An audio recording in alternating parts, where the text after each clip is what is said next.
इस कहानी को सुनने से पहले अगर आप चैनल पर नए हो तो चैनल को सब्सक्राइब करिए और बेल आइकन दबाइए ताकि हर नई और रोमांचक कहानी आप तक सबसे पहले पहुंचे।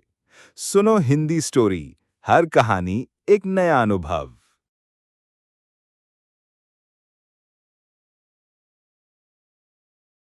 रात का डिनर खत्म करके रिया और उसकी फ्रेंड्स थोड़ी देर के लिए शहर घूमने निकली थी। रिया ने अपनी जिंदगी में पहली बार असली नाइट लाइफ देखी थी। इसी बीच उसका क्लास सीनियर अमन भी दोस्तों के साथ वहीं था। धीरे धीरे दोनों की बातें शुरू हुई। रिया को अब लगने लगा था कि अमन एक बहुत अच्छा लड़का है। अरे काफी लेट हो गया है, अब तुम्हें हॉस्टल लौट जाना चाहिए, वरना वार्डन डांट देगी। हाँ, सही कह रही हो। चलो मैं तुम्हें दोनों को ड्रॉप कर देता हूँ। उस रात के बाद से ही रिया और अमन की बातें बढ़ने लगी। उन्होंने फोन नंबर एक्सचेंज कर लिया और रोज चैट करने लगे। समय बीतने के साथ रिया को अमन की आदत पड़ने लगी थी। इसी बीच घर से फोन आया। रिया की माँ, बेटा तुम्हारी शादी कुणाल से पक्की कर दी है, वो मलेशिया में अच्छी नौकरी करता है।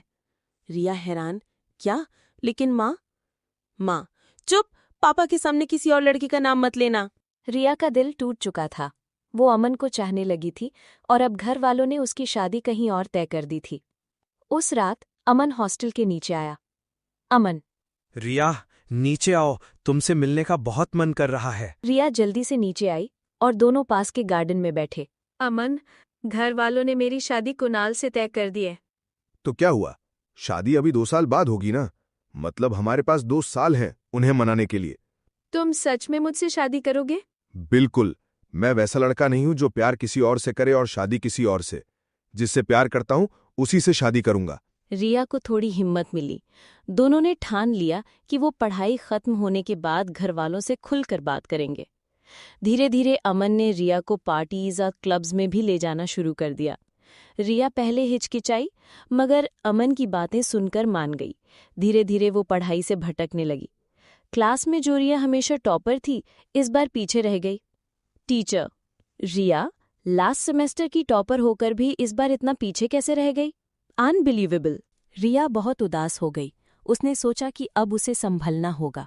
उसने तय किया कि अब से वो पढ़ाई पर पूरा ध्यान देगी। अमन बार बार उसे कॉल करता, पर रिया अब उतना रिस्पॉन्स नहीं करती। उसकी फ्रेंड नेहा बार बार उसे पार्टी के लिए बुलाती, मगर रिया ने मना कर दिया। रिया सोचते हुए, अगर मैंने खुद को अभी नहीं संभाला तो पापा मुझ पर कभी भरोसा नहीं करेंगे, और फिर मैं अमन से शादी का सपना भी कैसे पूरा कर पाऊंगी? रिया ने पढ़ाई पर पूरा फोकस कर लिया। धीरे धीरे उसने फिर से क्लास में टॉप करना शुरू कर दिया। उधर अमन का कॉलेज खत्म हो गया था। रिया को लगा कि अब वो जॉब सर्च करेगा और फिर उसके पापा से बात करने जाएगा। लेकिन असलियत अलग थी। डार्लिंग, अभी जॉब ढूंढने का मूड नहीं है। 1 साल तो फुल मस्ती करनी है। रिया चौंक गई। मतलब तुमने कहा था पढ़ाई खत्म होते ही मेरे घर वालों से बात करोगे? अरे रिलैक्स, शादी और जॉब तो जिंदगी भर करनी है, अभी एंजॉय करते हैं। रिया को धीरे धीरे समझ आने लगा कि अमन उतना सीरियस नहीं है जितना वो सोचती थी। रिया ने ठान लिया कि वो अब किसी और के भरोसे अपनी जिंदगी खराब नहीं करेगी। उसने पढ़ाई पर पूरा ध्यान लगाया, गोल्ड मेडल जीता और एक मल्टीनेशनल कंपनी में प्लेसमेंट पा लिया। प्लेसमेंट पार्टी में सब खुश थे। अमन भी वहां आया और बोला, रिया, अब तो तुम्हें मुझसे शादी करनी होगी। रिया ने मुस्कुराते हुए कहा, अमन, तुमने मुझे बहुत कुछ सिखाया है, लेकिन सच्चा प्यार वही है जो इंसान को ऊपर उठाए, गिराए नहीं। तुम सिर्फ टाइम पास करना चाहते थे। मेरे पापा का फैसला सही था। कुणाल ही वो इंसान है जो मुझे समझेगा और मेरे सपनों को सपोर्ट करेगा। अमन रिया की बात सुनकर अंदर ही अंदर जल उठा।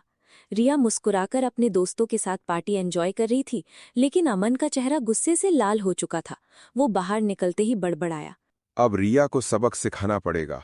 अगर वो मुझे छोड़ सकती है तो मैं भी उसकी जिंदगी में तूफान ला दूंगा। एक रात रिया अपने कमरे में गहरी नींद में सो रही थी। खिड़की से हल्की हवा अंदर आ रही थी। अचानक अमन अंदर घुस चुका था। उसके हाथ में चाकू था। अमन बुदबुदाते हुए, रिया, तूने मेरी जिंदगी बर्बाद कर दी। अब मैं तुझे नहीं छोड़ूंगा। जैसे ही अमन पास आया, रिया की नींद खुल गई। वो जोर से चिल्लाई, माँ, माँ बचाओ। चीख सुनकर रिया की माँ दौड़ी चली आई और कुछ ही पलों में उसके पापा भी आ गए, जो पुलिस ऑफिसर थे। उन्होंने तुरंत अमन को पकड़ लिया। पापा गुस्से में, इस लड़के को अभी थाने ले जाता हूँ। ये बहुत बड़ी गलती कर रहा है। नहीं पापा, प्लीज इसे जेल मत भेजिए। अमन बुरा इंसान नहीं है, ये बस मुझे खोने की डर में गलत रास्ते पर चला गया है। अगर इसे प्यार से समझाएंगे तो ये बदल सकता है। पापा ने हैरानी से रिया की तरफ देखा। फिर रिया अमन के सामने धीरे धीरे बोली, अमन, तुम सोचते हो कि मैंने तुम्हें धोखा दिया, लेकिन सच ये है कि मैंने हमेशा तुम्हें अच्छा इंसान माना। प्यार जबरदस्ती या बदले से नहीं जीता जाता, वो विश्वास और त्याग से जीता जाता है। तुम मुझे चोट पहुंचाकर कभी खुश नहीं हो सकते। अगर सच में मुझसे प्यार करते हो तो मुझे आगे बढ़ते देखो, मेरी खुशी में अपनी खुशी ढूंढो। और सबसे जरूरी, पहले खुद को संभालो, नौकरी करो, अपने सपनों को पूरा करो, ताकि एक दिन तुम्हारे माँ पापा तुम पर गर्व करें। अमन, मैं तुम्हें प्यार नहीं दे सकती, लेकिन तुम्हें हमेशा एक सच्चा दोस्त जरूर मिल सकता है। रिया की ये बातें सुनकर अमन की आंखों से आंसू निकल पड़े। रिया, माफ कर दो। मैंने गुस्से और नफरत में सब कुछ खो दिया। तुम सही कह रही हो। अब मैं सिर्फ अच्छा इंसान बनना चाहता हूँ। रिया मुस्कुराई और बोली, तो आज से हम अच्छे दोस्त हैं, बस दोस्त, और दोस्ती उम्र भर चलती है। रिया और अमन एक ही कंपनी में काम करने लगे। दोनों अच्छे दोस्त बने रहे। भले ही शादी नहीं हुई, लेकिन उनका रिश्ता भरोसे और सम्मान पर टिका रहा। हर रिश्ता प्यार में नहीं बदलता, कुछ रिश्ते दोस्ती में बदलकर और भी गहरे हो जाते हैं।